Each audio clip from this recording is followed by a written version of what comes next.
Hey guys, and welcome back to this channel. In this video, I'll be showing you guys how you can enable proxies in CapCut PC. It is pretty simple.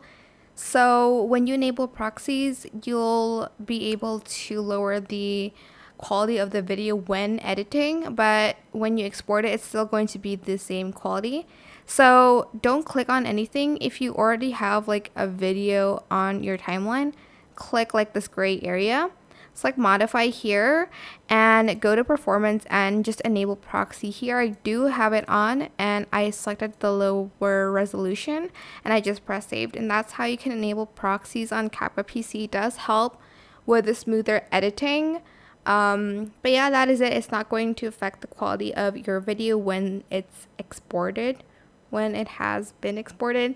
That is it. I hope this tutorial was helpful for you guys. Don't forget to like, comment, share, and also subscribe to this channel if you haven't done that already. If you have any more questions about this video, just leave it in the comment section down below. I will try my best to answer them all for you guys, and if you found this video helpful, please click the thanks button as well. Thank you so much for watching. Bye.